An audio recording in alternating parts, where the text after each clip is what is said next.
The Muslims need to be united, but united upon the Quran and the Sunnah with the understanding of the companions. Not unity with Iran or their proxy militias. Some people, wallah, I've seen on social media.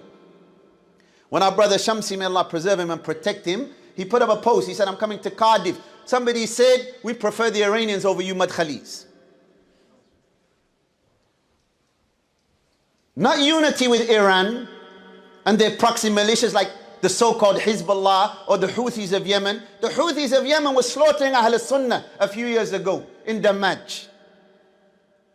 They were slaughtering the people of Sunnah in Yemen, and you are turning to them just because they let off a few missiles to throw sand in your eyes. That's just show. Nasrullah of the so-called Hezbollah, that's all show to dupe you into their agenda. Because Khomeini and Iran, they want to spread Shiism in the Middle East, and they want to undermine every Sunni regime. Look at Yemen. After the so-called Arab Spring, Yemen, subhanAllah, a beautiful country. Wallah, I lived there, subhanAllah, for numerous years. The people of Yemen, Al-Iman Yamani wal-Hikmah Yamaniya, the Prophet ﷺ said, a people that were poor, but wallahi, the hospitality was amazing. When the people, the Ikhwan and other than them, they went out and they started demonstrating in the streets against Ali Abdullah Saleh. Opened the door for who? Opened the door for the Houthis and the Iranians to undermine the Muslims in Yemen, and now the Houthis are running rampant. May Allah Azza wa Jal protect the people of Yemen.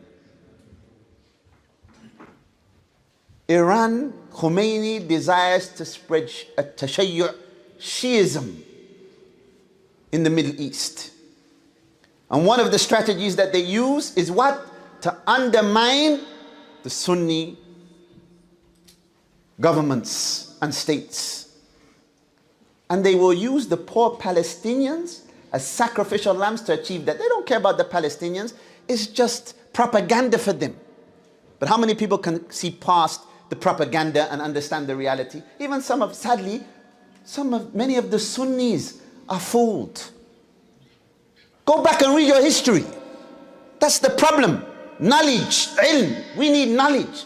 Not TikTok, not YouTube, not a tweet on Twitter, or they call it X now.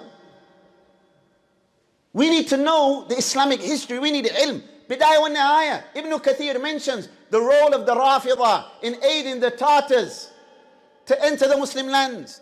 The Rafidah Shia, how they aided the Crusaders, and so on and so forth. We could give a lecture just on that.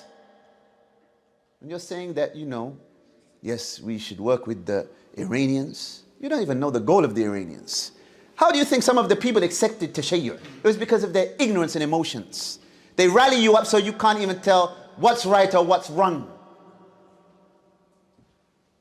Likewise, brothers and sisters, what is taking place, it highlights our need for the major scholars. The scholars of the Ummah, the like of Sheikh ibn Baz, Sheikh ibn Uthaymeen, Sheikh al-Albani, Sheikh Muqbil, rahimahumullah ta'ala. And the senior scholars who are living, like Sheikh Fawzan, Sheikh Abdul Muhsin al-Abbad, and other than them, Sheikh Rabi and others. Why? Because alhamdulillah, they can understand things how they are meant to be understood. The scholars speak with wisdom. These individuals, their beards have gone grey, teaching the ummah about tawheed and sunnah, warning against shirk and bid'ah. They don't change their positions based upon politics.